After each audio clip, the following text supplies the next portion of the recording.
നമുക്കറിയാം, ഇന്ത്യയിലെ ഔലിയാക്കളുടെ സുൽത്താനുൽ ഹിന്ദ് ഖാജാ മുഈനുദ്ദീൻ ചിശ്തി റളിയല്ലാഹു അൻഹു, അജ്മീറിൽ മറവിട്ട് കിടക്കുന്ന ഖാജാ മുഈനുദ്ദീൻ ചിശ്തി റളിയല്ലാഹു അൻഹു എവിടുന്ന് വന്ന ആളാണ്? മദീനയിൽ നബി സല്ലല്ലാഹു അലൈഹി വസല്ലമ തങ്ങളുടെ ഹദറത്തിൽ ഇരുന്നുകൊണ്ട് സിയാറത്ത് ചെയ്യുന്ന സമയത്ത് അല്ലാഹുവിന്റെ റസൂൽ സ്വപ്നം കാണിക്കുകയാണ്. മുഈനുദ്ദീനോട് പറയാണ്, മോനെ, ഇന്ത്യയില് രാജസ്ഥാൻ എന്ന് പറഞ്ഞൊരു പ്രദേശമുണ്ട്. അവിടെ ഇസ്ലാമില്ലാത്ത സ്ഥലമാണ്, അവിടെ മുസ്ലിമീങ്ങളില്ലാത്ത സ്ഥലമാണ്. നീ അവിടെ പോയിക്കൊണ്ട് അല്ലാഹുവിന്റെ ദീന് പ്രചരിപ്പിക്കണമെന്ന് പറഞ്ഞ് സ്വപ്നത്തിലൂടെ നബി സല്ലല്ലാഹു അലൈഹി വസല്ലമ തങ്ങൾ സന്ദേശം നൽകിയ ആളാണ് അജ്മീർ ഖാജാ മുഈനുദ്ദീൻ ചിശ്തി റളിയല്ലാഹു അൻഹു. ഈ സ്വപ്നം കണ്ടതിന്റെ ശേഷം മദീനയിൽ നിന്ന് കുതിരപ്പുറത്ത് കയറി ഇറാനിൽ നിന്ന് പഞ്ചാബ് വഴി രാജസ്ഥാനിലെത്തി. രാജസ്ഥാനിൽ നിന്ന് അജ്മീറിൽ വന്ന് അജ്മീർ ഷരീഫിന്റെ തൊട്ടടുത്ത് കാണുന്ന അനാസാഗർ എന്ന് പറയുന്ന തടാകമുണ്ടല്ലോ, ഒരിക്കലും വറ്റി വരളാത്ത തടാകം. ആ തടാകത്തിന്റെ അടുത്ത് വന്നിട്ട് വുളൂ ചെയ്തിട്ട് 2 റക്അത്ത് സുന്നത്ത് നിസ്കരിച്ചിട്ട് മഹാനവർകൾ അവിടെ ഇരുന്ന് ദ്വാരക്കുകയാണ്. പടച്ചവനെ, നിന്റെ ഹബീബായ റസൂലുള്ളാഹി സല്ലല്ലാഹു അലൈഹി വസല്ലം തങ്ങൾ സ്വപ്നത്തിൽ പറഞ്ഞതനുസരിച്ച് ഞാനിവിടെ വന്നിരിക്കുകയാണ് അല്ലാഹുവിന്റെ ദീന് പ്രചരിപ്പിക്കാൻ. റബ്ബേ, നീ സഹായിക്കണേ എന്ന് പറഞ്ഞു ഖാജ റളിയല്ലാഹു അൻഹു ദുആ ചെയ്തുകൊണ്ടിരിക്കുന്ന സമയം അക്കാലത്ത് രാജസ്ഥാൻ ഭരിച്ചിരുന്ന രജപുത്ര രാജാക്കന്മാരാണ്. രാജാവിന് വിവരം കിട്ടി, അറേബ്യ നാട്ടിൽ നിന്ന് കുറച്ചാളുകൾ നമ്മുടെ നാട്ടിലേക്ക് കടന്നു വന്നിട്ടുണ്ട്. അവർ ഇവിടെ യുദ്ധം ചെയ്ത് നാട് വെട്ടിപ്പിടിക്കാനോ കൊള്ളയടിക്കാനോ സമ്പത്ത് കൈയടക്കാനും വന്നവരാണ്. അതുകൊണ്ട് അവരെ തകർത്ത് തരിപ്പണമാക്കി കൊന്നുകളയാൻ രജപുത്ര രാജാവ് ഓർഡറിട്ടു. രജപുത്ര രാജാവിന്റെ പട്ടാളം ഖാജാനെ കൊല്ലാൻ, ഖാജായുടെ മുരീദന്മാരെ കൊല്ലാൻ ഒരു വലിയ വ്യൂഹമായി ആ നദീകരക്കിലേക്ക് വരികയാണ്, ആ തടാകത്തിന്റെ കരക്കിലേക്ക് വരികയാണ്. ആ സമയം ഖാജാ മുഈനുദ്ദീൻ ചിശ്തി റളിയല്ലാഹു അൻഹു എന്തെടുക്കുകയാണ്? നിസ്കരിക്കുകയാണ്. നിസ്കാരം കഴിഞ്ഞ് സലാം വീട്ടിയപ്പോ പട്ടാളക്കാർ മുന്നോട്ട് വന്നിട്ട് പറഞ്ഞു, ഓ മഹാനവർകളെ, മഹാത്മാവേ, നിങ്ങൾ ഈ രാജ്യം വിട്ടു പോകണം. എന്തുകൊണ്ട്? രാജാവിന്റെ ഉത്തരവാണ്. രാജാവിന്റെ സമ്മതം കൂടാതെ, രാജാവിന്റെ അനുമതിയില്ലാതെ ഈ രാജ്യത്തേക്ക് കടന്നു വന്നതിന് നിങ്ങളെ കൊന്നുകളയാനാണ് രാജാവ് ഓർഡർ ഇട്ടിരിക്കുന്നത്. എത്രയും പെട്ടെന്ന് രാജ്യം വിട്ടു പോകണം, വന്ന വഴിക്ക് തന്നെ തിരിച്ചു പോകണം എന്ന് പറഞ്ഞപ്പോൾ ഖാജാ മുഈനുദ്ദീൻ ചിശ്തി റളിയല്ലാഹു അൻഹു പറയാണ്, ഓ പട്ടാളക്കാരെ, ഞാൻ ഈ രാജ്യം വെട്ടിപ്പിടിക്കാനോ രാജാവിന്റെ കൊട്ടാരത്തിൽ കണ്ണുവച്ചോ ഇവിടെ ഭരണം നടത്താനോ വന്ന ഭരണാധികാരിയാവാനോ വന്ന ആളല്ല. ഞാൻ വന്നിരിക്കുന്നത് എന്റെ നേതാവായ നബി സല്ലല്ലാഹു അലൈഹി വസല്ലം തങ്ങൾ സ്വപ്നത്തിൽ കാണിച്ചതനുസരിച്ച് അജ്മീറിൽ വന്നുകൊണ്ട് അശ്ഹദു അല്ലാ ഇലാഹ ഇല്ലല്ലാഹ് വ അശ്ഹദു അന്ന മുഹമ്മദർ റസൂലുള്ളാഹ് എന്ന ദീനുൽ ഇസ്ലാം പ്രബോധനം ചെയ്യാൻ വേണ്ടി വന്ന ആളാണ്. അതുകൊണ്ട് ഞാൻ രാജാവിനോട് ഞാൻ യുദ്ധത്തിനില്ല, കലാപത്തിനില്ല, ഭരണത്തിനില്ല, മത്സരിക്കാനില്ല, MLA ആവാനില്ല, MP ആവാനില്ല, പഞ്ചായത്ത് പ്രസിഡന്റ് ആവാനില്ല, ഞാൻ രാജാവാകാനില്ല, ഞാനിവിടെ അല്ലാഹുവിന്റെ ദീന് പ്രചരിപ്പിക്കുക മാത്രമേ ചെയ്യുകയുള്ളൂ എന്ന് പറഞ്ഞപ്പോൾ പട്ടാളക്കാര് പറഞ്ഞു, രാജാവേ, അതേ രാജാവിന്റെ ഓർഡറാണ് ഖാജാ, നിങ്ങളോട് നാട് വിട്ടുപോകാൻ അത് പാലിക്കപ്പെടാൻ ഞങ്ങൾ ബാധ്യസ്ഥരാണ്. നിങ്ങൾ നാട് വിട്ടുപോകാൻ തയ്യാറായിട്ടില്ലെങ്കിൽ നിങ്ങളെ കൊന്നുകൊണ്ട് തലയറുത്ത് ചെല്ലാനാണ് ഓർഡറുള്ളത്. അത് പറഞ്ഞപ്പോ ഖാജാക്ക് സംഗതിയുടെ ഗൗരവം മനസ്സിലായി. ഖാജാ മുഈനുദ്ദീൻ ചിശ്തി റളിയല്ലാഹു അൻഹു എന്ത് ചെയ്തു? അനാസാഗർ എന്ന് പറയുന്ന തടാകത്തിലേക്ക് അങ്ങ് ഇറങ്ങുകയാണ്. ആ തടാകത്തിൽ നിന്ന് കുറച്ച് വെള്ളമിങ്ങ് മുക്കിയെടുക്കുകയാണ്. എന്നിട്ട് തന്റെ കയ്യിലുള്ള ഒരു ചെറിയ പാത്രത്തിൽ അങ്ങ് ഒഴിക്കുകയാണ്. ആ പാത്രം അങ്ങ് അടയ്ക്കുകയാണ്. ലോക ചരിത്രത്തിൽ ഒരിക്കലും വറ്റാത്ത തടാകമാണ് അനാസാഗർ. ഖാജാ മുഈനുദ്ദീൻ റളിയല്ലാഹു അൻഹു തന്റെ കറാമത്ത് കൊണ്ട് ഒരു പിടി വെള്ളം എടുത്തിട്ട് തന്റെ കയ്യിലുള്ള പാത്രത്തിൽ അങ്ങ് വെച്ചപ്പോൾ ആ തടാകത്തിലെ വെള്ളം അതാ ക്രമേണ ക്രമേണ ക്രമേണ ക്രമേണ ചുരുങ്ങി ചുരുങ്ങി ചുരുങ്ങി ചുരുങ്ങി ചുരുങ്ങി ചുരുങ്ങി ചുരുങ്ങി പെട്ടെന്ന് മണിക്കൂറുകൾക്കുള്ളിൽ തടാകം മുഴുവൻ പറ്റി വരണ്ട് വിണ്ട് കീറുകയാണ്. ഇത് കണ്ട പട്ടാളക്കാർ പേടിച്ചു പറക്കുകയാണ്. അവർ രാജാവിന്റെ സന്നിധാനത്തിൽ ചെന്ന് പറയാണ്, പ്രഭോ, അവിടെ വന്നിരിക്കുന്ന ആള് ചില്ലറക്കാരനല്ല, അയാൾ ഒരു വലിയ മന്ത്രവാദിയാണ്. ഒരിക്കലും പറ്റാത്ത അനാസാഗർ നദിയിലെ വെള്ളമോ അയാള് വറ്റിച്ചു കളഞ്ഞു രാജാവേ. അതുകൊണ്ട് നമ്മളയാളോട് യുദ്ധത്തിന് പോയിട്ട് കാര്യമില്ല. നമ്മുടെ 10,000-കണക്കായ സൈന്യങ്ങളുണ്ടായാലും അയാളുടെ മന്ത്രവാദ പ്രവർത്തനം കൊണ്ട് അയാള് നമ്മളെ കൊന്നുകളയോ. അതുകൊണ്ട് നല്ലൊരു മന്ത്രവാദിയെ വിളിച്ചു വരുത്തണോ. രാജാവ് ഓർഡറിട്ടു. ആരെവിടെ? നമ്മുടെ കൊട്ടാരത്തിലുള്ള ഏറ്റവും വലിയ മന്ത്രവാദിയെ വിളിച്ചു കൊണ്ടുവരാൻ കൽപ്പിച്ചു. അക്കാലത്ത് ഏറ്റവും വലിയ യോഗിയായ ഒരു സന്യാസി, ഒരു മന്ത്രവാദി വന്നു. രാജാവ് പറഞ്ഞു, നീ പോയിട്ട് ആ മുഈനുദ്ദീനെ കൊന്നിട്ട് അയാളുടെ തലയെടുത്തു വാ, നിന്റെ മന്ത്രവാദം കൊണ്ട്. ആ സന്യാസി വരികയാണ്. അനാസാഗർ തീരത്തിരിക്കുന്ന ഖാജാ റളിയല്ലാഹു അൻഹുവിന്റെ സമീപത്തെത്തുകയാണ്. ഖാജാ മുഈനുദ്ദീൻ റളിയല്ലാഹു അൻഹുവിനോട് ഈ സന്യാസി വന്നിട്ട് ചോദിക്കുകയാണ്, ഞാൻ ആരാണെന്ന് നിനക്കറിയോ? സന്യാസി ചോദിക്കുകയാണ്, ഖാജാട്, ഞാൻ ആരാണെന്ന് നിനക്കറിയോ? ഖാജാ മുഈനുദ്ദീൻ റളിയല്ലാഹു അൻഹു പറഞ്ഞു, അറിയില്ല. ആ സന്യാസി പറഞ്ഞു, ഞാൻ ഇന്ത്യയിലെ ഏറ്റവും വലിയ മന്ത്രവാദികളിൽ ഒരാളാണ്. ഏത് തരത്തിലുള്ള മന്ത്രവാദം ചെയ്യാനും സിഹ്ർ ചെയ്യാനും ആഭിചാരം ചെയ്യാനും എനിക്ക് കഴിവുണ്ട്. എന്റെ കയ്യിൽ അതിനുള്ള മൂർത്തികളും അതിനുള്ള മറ്റുള്ള സംവിധാനങ്ങളും ഉണ്ട്.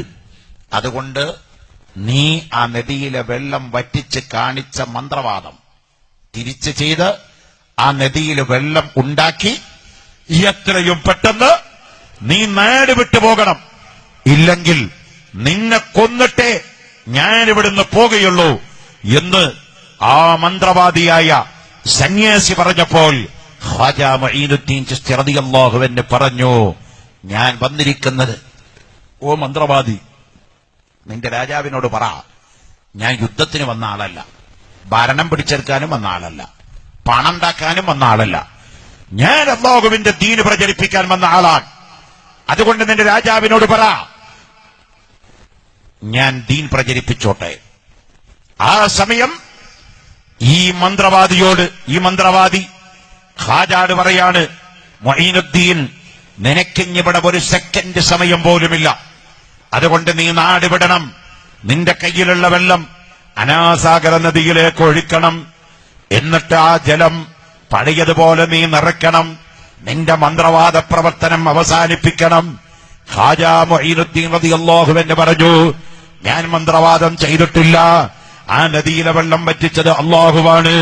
അല്ലാഹു റഹീമായ റബ്ബിന്റെ ഖുദ്റത്താണ്. അതുകൊണ്ട് എനിക്ക് മതം പ്രചരിപ്പിക്കാനുള്ള സമ്മതം തരണമെന്ന് പറഞ്ഞപ്പോൾ മന്ത്രവാദി പറഞ്ഞു, നിന്നോട് തർക്കിച്ചു നിൽക്കാൻ ഞാനാളല്ല, നിന്നെ കൊല്ലാൻ പോകുകയാണെന്ന് പറയുകയോ. അജ്മീറിന്റെ 4 ഭാഗത്ത് കാണുന്ന കുന്നുകളിലേക്ക് കൈ ചൂണ്ടിക്കൊണ്ട് മന്ത്രവാദിന് മന്ത്രം ചൊല്ലുകയാണ്. ഇന്ദ്രൻ മിത്രൻ വരുൺ മഗ്നിമാഹൂ ഭൂതസ്യ ജാതപതിരേക ആസീത്. ഇന്ദ്രൻ മിത്രൻ വരുൺ മഗ്നിമാഹൂ ഭൂതസ്യ ജാതപതിരേക ആസീത്. എന്താണ് വിളിച്ചു പറയുന്നത്? ഋഗ്വേദത്തിലുള്ള മന്ത്രമാണ് ഞാൻ ചൊല്ലിയ മന്ത്രം. ഋഗ്വേദത്തിലുള്ള മന്ത്രം എന്താണ് അതിൽ പറയുന്നത്? അഗ്നി ദൈവമാണ്, പാമ്പ് ദൈവമാണ്, മറ്റുള്ള സാധനങ്ങളൊക്കെ ദൈവങ്ങളാണ്, ആരാധനാമൂർത്തികളാണ് എന്ന് അർത്ഥം വരുന്ന മന്ത്രമാണ്.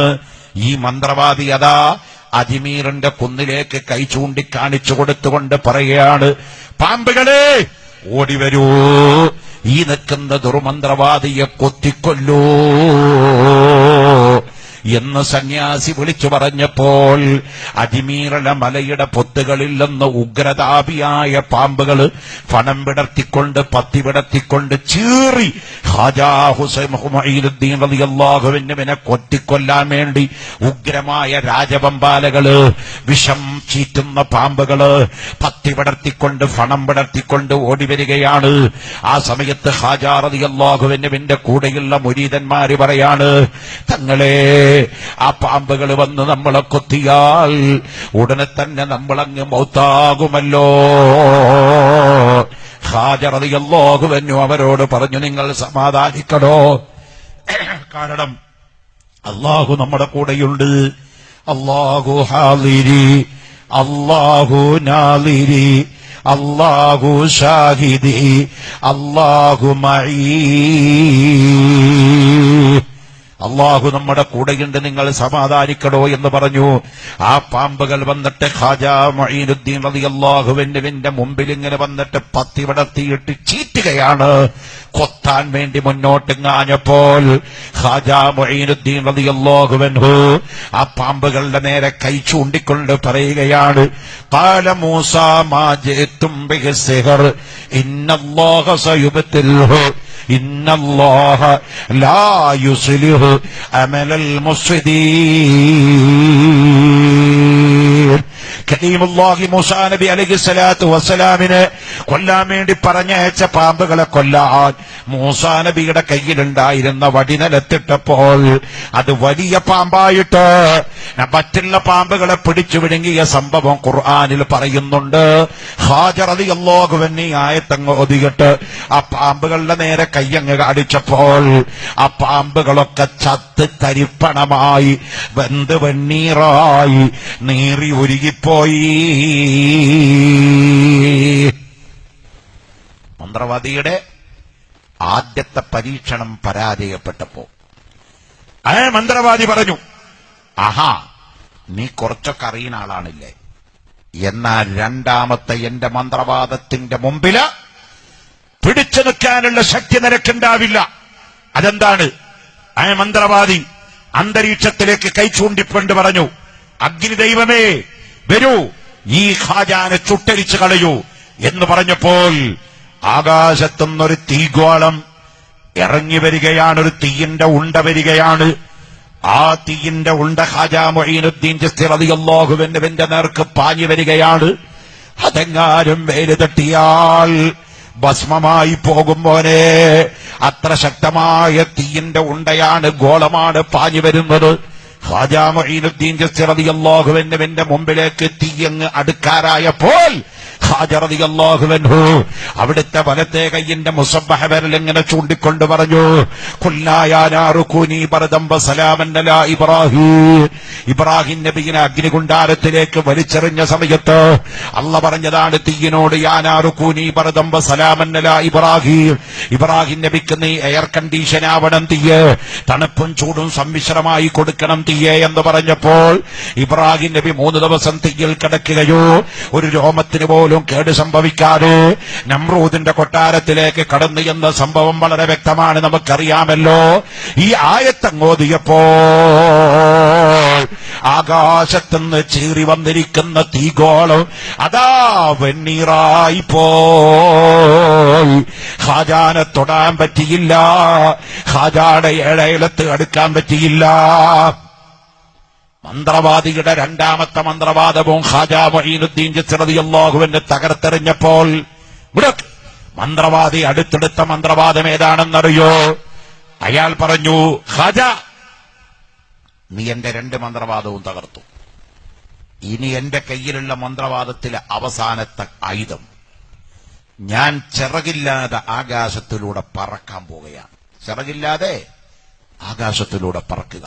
ബഹുമാനപ്പെട്ട ഖാജാ മുഈനുദ്ദീൻ ചിശ്തി റളിയല്ലാഹു അൻഹു ആ മുഈനുദ്ദീൻ റളിയല്ലാഹു അൻഹുവിനോട് മന്ത്രവാദി പറയുകയാണ്, മുഈനുദ്ദീൻ, എന്റെ അവസാനത്തെ അടവെന്താണെന്നറിയോ? ആകാശത്തിലൂടെ പറക്കലാണ്. ഞാൻ ലൈറ്റ് കത്തിക്കാതെ ഞാൻ ചിറകില്ലാതെ പറക്കാൻ പോകുകയാണെന്ന് പറഞ്ഞിട്ട് അയാളങ്ങ് പറന്നു ആകാശത്തില്. എന്നിട്ട് മുകളിൽ പോയിട്ട് അയാൾ കയ്യിലുള്ള കല്ലെടുത്തിട്ട് ഖാജാനെ എറിയുകയാണ്, മുരീദന്മാരെ എറിയുകയാണ്. പല മുരീദന്മാരുടെയും ശരീരത്തിൽ ഏറുകൊണ്ടിട്ട് ചോര വരാൻ തുടങ്ങി. ആ സമയം ഖാജാ റളിയല്ലാഹു അൻഹുവിനോട് മുരീദന്മാര് വന്നിട്ട് പറയാണ്, തങ്ങളെ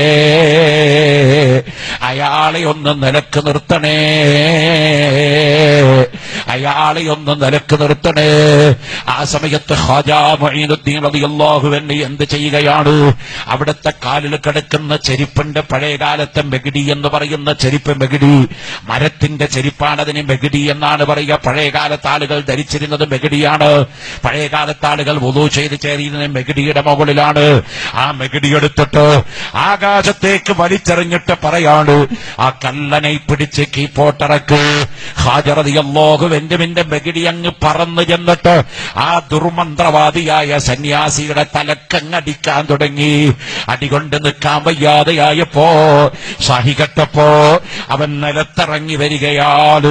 എന്നിട്ട് ഖാജാ മുഈനുദ്ദീൻ റളിയല്ലാഹു അൻഹുവിന്റെ മുമ്പിൽ വന്നിട്ട് പറയാണ്, അങ്ങ് മന്ത്രവാദിയല്ല, അങ്ങ് ആഭിചാരക്കാരനല്ല, അങ്ങ് സിഹ്ർ പണിക്കാരനല്ല, അങ്ങ് ഏതോ ദിവ്യ സന്ദേശം ഉൾക്കൊള്ളുന്ന ആളാണെന്ന് എനിക്ക് വ്യക്തമായിരിക്കുന്നു. അതുകൊണ്ട് അങ്ങ് പറയുന്ന എന്തും ഞാൻ ചെയ്യാൻ, ഞാൻ എന്ത് വേണമെന്ന് പറ എന്ന് പറഞ്ഞപ്പോൾ ഖാജാ മുഈനുദ്ദീൻ ചിശ്തി റളിയല്ലാഹു അൻഹു അയാളോട് പറയുകയാണ്, വഖുൽ അശ്ഹദു അൻ ലാ ഇലാഹ ഇല്ലല്ലാഹ് വഅശ്ഹദു അന്ന മുഹമ്മദർ റസൂലുള്ളാഹ് എന്ന് ചൊല്ലടോ എന്ന് പറഞ്ഞു. ആ മന്ത്രവാദി ഷഹാദത്ത് കലിമ ചൊല്ലി ഇസ്ലാം ആവുകയോ. അതോടുകൂടെ 15,000-ഓളം വരുന്ന ആളുകൾ ആ ഒരൊറ്റ ദിവസം ഇസ്ലാമിലേക്ക് കടന്നു വരികയും ചെയ്തു ഈ കറാമത്ത് കൊണ്ട്.